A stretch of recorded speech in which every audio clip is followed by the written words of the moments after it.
ఈరోజు ఢిల్లీలో 18 రోజులుగా దీక్ష కూర్చోవడం జరిగింది. ఆయన కూర్చునేది వేరే రీజన్స్ ఏం కాదు.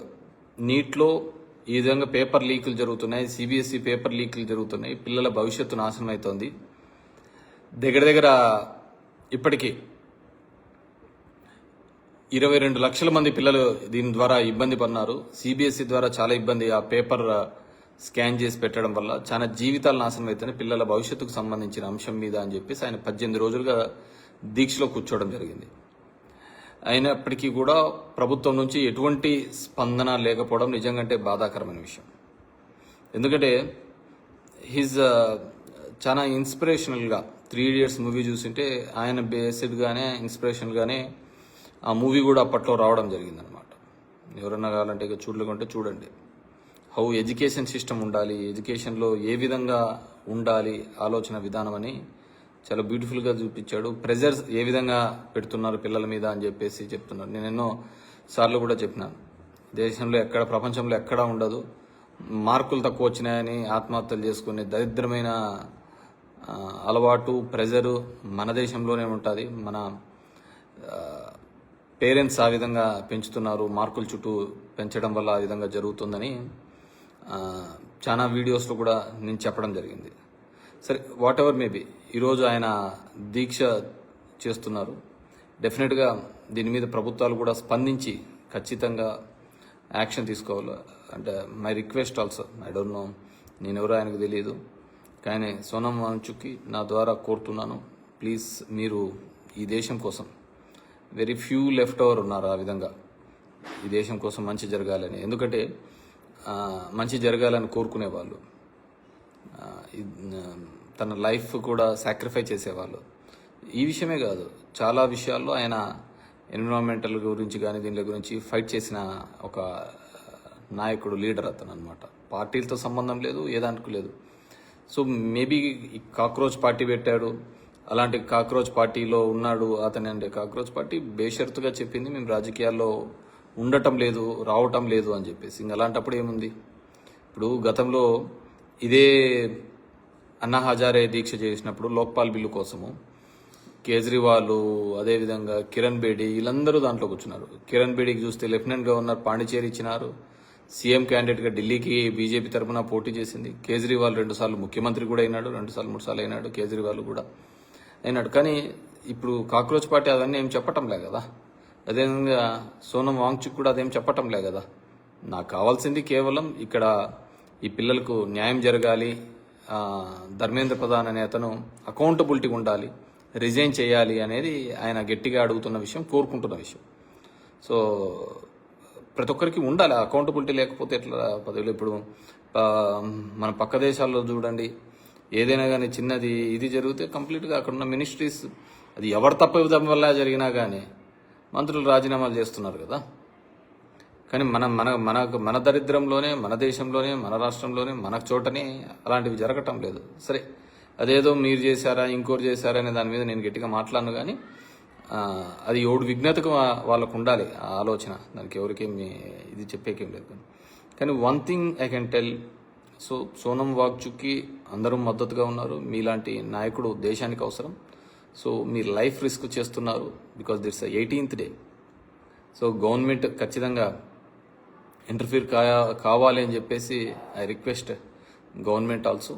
సో దీని మీద భేషజాలు పోకుండా చేయాలని చెప్పేసి కోరుకుంటున్నాను. ఎందుకంటే ప్రజల్లో ఉన్న చాలా అసంతృప్తి ఉంది కాబట్టి ఆ కాక్రోచ్ పార్టీ అనే దానిలోకి అంత మద్దతుగా తెలపడం జరిగింది. చాలా దానిలో కూడా చెప్పడం జరిగింది. దట్స్ ఆల్ ఇది. అదేవిధంగా మన ఆంధ్రప్రదేశ్లో కూడా చూసాం, యూట్యూబర్ల మీద కూడా టెర్రరిస్ట్ ఉపా చట్టం అనేది పెట్టడమే, తీసుకొని రావడం అని జరిగింది. 4 కేసులలో పెట్టారు, 4 దానిలలో బెయిల్ వచ్చారు. ఈసారి బెయిల్ రాకూడదు అని చెప్పేసి ఎవరి కోసము? పవన్ కళ్యాణ్ గారి ఇంట్రెస్ట్ కోసం ఇది చేస్తున్నాడు. ఆయన ముందు రోజు ఆయన హోంమంత్రిలాగా ఈ చట్టాలన్నీ చేసినాము, దీనివల్ల ఇదేం చెప్పినారు. మళ్ళీ ఆయనను సంతృప్తిపరచడం కోసం ఈ విధంగా చేయడం నాకైతే పెద్ద ఇది, నాకే కాదు ప్రజాస్వామ్యవాదులు ఎవరికి కూడా నచ్చదు. ఒకరిని మంచి చేయడం కోసమో, ఒకరిని సంతృప్తం చేయడం కోసమో జైళ్ళల్లో వేయడానికి, దీనిలోకి వేయడానికి ఏ ప్రభుత్వాలు కూడా ఉండకూడదు. సో ఆంధ్రప్రదేశ్ ప్రభుత్వం కూడా హ్యాస్ టు లుక్ దాని గురించి ఆలోచించాలి. ఎందుకంటే ఇలా యూట్యూబర్ల మీద తీవ్రవాద శాఖలకు పెట్టే చట్టాలు పెట్టడం, దట్టు ఫస్ట్ ఆఫ్ ఈ విధంగా పెట్టడం ఆంధ్రప్రదేశ్లో ఇలాంటిది ఏదో హిడ్మాని ఆయన పొగిడినాడని చెప్పేసి. హిడ్మా పొగడం ఏముంటుంది? హిడ్మా గురించి చాలామంది పాటలే పన్నారు. ఇంకా మీరు చెప్పిన దాని ప్రకారం చూస్తే ఈరోజున్న అప్పట్లో ఈ చట్టం ఉందో లేదో లేదు కానీ, లేకుంటే ఈరోజు విజయశాంతిని, దాసనారాయణని, లేకుంటే వందే మాతరం శ్రీనివాసుని వీళ్ళందరినీ లోపల వేయాల్సి వస్తూ ఉంటుంది. మీరు చెప్పిన దాని ప్రకారము ఈ విధంగానే నక్సలైట్లే వద్దని చెప్పేసి లొంగిపోయినారు, వాళ్ళకి ఏదో ఉపాధి కల్పించే పరిస్థితి ఉన్నారు. సో మనం చూస్తే ఆ పాట పెట్టినారని ఇంకో దానిని ఏదో విధంగా ఇబ్బంది పెట్టాలనే ఒక ఆలోచన చేస్తున్నారు. So which is wrong. And ఈరోజు చూస్తున్నాం ఆంధ్రప్రదేశ్ రాష్ట్రంలో బయట మర్డర్లు ఎలా జరుగుతున్నాయో ఏమో తెలియదు కానీ పోలీస్ స్టేషన్లలో ఎక్కువ జరిగిపోతున్నాయి. మళ్ళీ అందరి మీద కేసులు, అక్రమ కేసులు, ఏ విధంగా ఇబ్బంది పెట్టాలని ఇవన్నీ మరి ఎందుకో అర్థం కావటం లేదు. పోస్టింగ్ల కోసమో లేకుంటే ఎవరిని ఇంప్రెస్ చేయడానికి జరుగుతున్నాయో. ఒక బ్యాడ్ కల్చర్ని అయితే ఆంధ్రప్రదేశ్ రాష్ట్రంలో తీసుకొని వచ్చినారు. అది ఎంత దూరం పోతుందో, ఎవరికి ఇబ్బంది జరుగుతుందో, ఎవరిని నెత్తికి చుట్టుకుంటాయో ఆలోచించుకోవాల్సిన అవసరం ఉద్యోగస్తులకు అందరికీ ఉంది.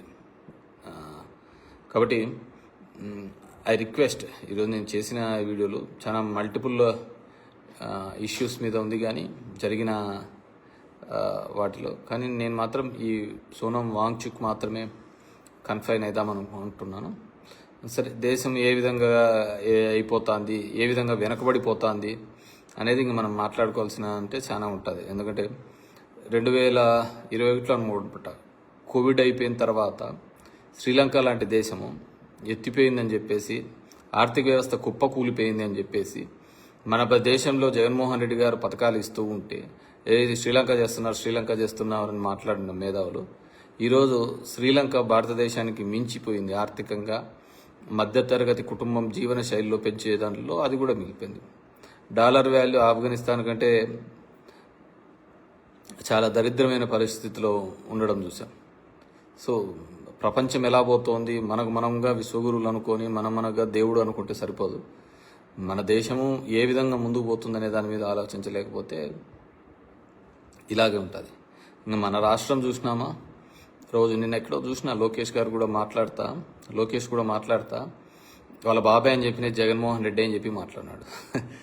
ఎన్నాలని హైకోర్టు, సుప్రీంకోర్టు, ఈ ఎన్ని కోట్లలోనూ చెప్పినా ఇంకా అదే చెత్త మాట్లాడుతూ, మీకు అసలు ఇచ్చినది ఎందుకు, పవర్ ఇచ్చినది ఎందుకు, అధికారం ఇచ్చినది ఎందుకు, చెప్పినది చేయండి, ఎంప్లాయ్మెంట్స్ జనరేట్ చేయండి, లేకుంటే ఇది వదిలిపెట్టేసి బాబాయ్ చంపింటి లోపలేండి, నేను జైల్లో వేయండి జగన్ రెడ్డిని. చేత కాదా? జగన్ రెడ్డితో రాజీ అయినారా? ఊరికి పైపైన మాట్లాడతామంటున్నారా? కాదు కదా. జగన్ రెడ్డి అదే పని చేసి ఉంటే మొత్తం పై నుంచి కింది వరకు మొత్తం మీరే ఉన్నారు. జగన్మోహన్ రెడ్డిని ఈ కేసులో జైల్లో అయిపోయండి. ఎందుకు ఏపీ లేకుండా పోతున్నారు? మొదలు పెడితే గొడ్డలి పార్టీ అంటారు. సాక్ష్యాలను బూడిద చేసినది మీరు, తారుమారు చేసేది మీరు. మీ మీద ఉన్న కేసులలో ఏసీబీ కోర్టులలో clearance, mistake of the facts కిందకి వేసుకునేది నేను. సో జనము, ప్రజానికం, మీరందరూ కూడా ఆలోచించుకోవాల్సిన అవసరం ఉంటుంది. బికాజ్ ఏ విధంగా ఈ రాష్ట్రాన్ని అధోగతి పాలు చేస్తున్నారు, ఏ విధంగా ఈ రాష్ట్రాన్ని అభివృద్ధి అనే పేరు మీద చెప్పి, నీ అనుభవం అనే పేరు మీద చెప్పి అప్పులు ఏ విధంగా తీసుకొని వస్తున్నారు, ఏ విధంగా ఇబ్బంది పెడుతున్నారు అనేది ప్రతి ఒక్కరూ ఆంధ్రప్రదేశ్ ప్రజలు ఆలోచించుకోవాల్సిన అవసరము, ఆవశ్యకత ఉంది. సో హెల్త్ అండ్ ఎడ్యుకేషన్ మొత్తం కొలాప్స్ కావడం జరిగింది. ఏ విధంగా రివైవ్ అవుతారో మనం ఇంకా అదే పద్ధతిలోనే ఆలోచిస్తూ పోతున్నాం. ఈరోజు పంటకు గిట్టుబాటు ధరలు లేవు. ఎరువులు ఏ విధంగా ఒకటే వారంలో 500 రూపాయలు పెరిగినాయి. 500 రూపాయలు పెరిగినాయి. ఎవడు మాట్లాడిచ్చేవారు లేరు. వ్యవసాయ శాఖ మంత్రి రివ్యూ చేయడానికి లేవు. జగన్మోహన్ రెడ్డి మీద అయితే ఒంటికాల మీద వస్తాడు కానీ అచ్చెన్నాయుడు గారు అసలు ఏం జరుగుతుంది, ఎరువులు పెరిగినాయి, దానికి సంబంధించి ఏ విధంగా పంటకు గిట్టుబాటు లేదు, దళారులు వస్తున్నారు, వీటి మీద ఏ విధంగా చేయాలి అనే దాని మీద ఇంతవరకు గవర్నమెంట్కి ఒక ఆలోచన చేయలేకపోతుంది. రివ్యూ మీటింగ్ పెట్టుకుంది. వన్ థింగ్ ఒకటి మాత్రం క్లియర్గా ఉంది, అమరావతిలో మాత్రం ఎకరాల కోట్లలో పోతా ఉంటుంది. ఇంకా ఆంధ్రప్రదేశ్లో ఎక్కడైనా పోయినా దాన్ని రూపాయికి 99 పైసలకే ఇస్తున్నారు. అంతకుమించి వేరేది ఏదే కానీ జరగటం లేదు. సరే, అమరావతికి సంబంధించి ఇంకో మిగతా విషయాలన్నీ తర్వాత మనం ఎప్పుడైనా మాట్లాడదాం. కానీ సో జనం మనం జరుగుతున్న దాని గురించి డిస్కస్ చేసుకోకపోతే జరిగినది చెప్పేది అన్నిటినీ కూడా యాక్సెప్టెన్స్ వచ్చే పరిస్థితి వస్తుంది. సో ఐ రిక్వెస్ట్ అందరూ కూడా వాంగ్చుక్ చేస్తున్న దీనికి మద్దతు తెలుపుదాం. ఆయన ఆరోగ్యంగా ఉండాలని కోరుతాం. ప్రభుత్వాలు కూడా ఆయనతో డిస్కస్ చేయాలని కోరుతాము. ఎందుకంటే I request all the governments to support him.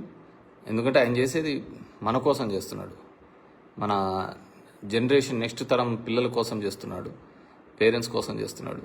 So we are all ఆయనకి వెంట ఉండాల్సిన అవసరం ఆవశ్యకత ఉందని చెప్పేసి తెలియజేసుకుంటున్నాను. Thank you.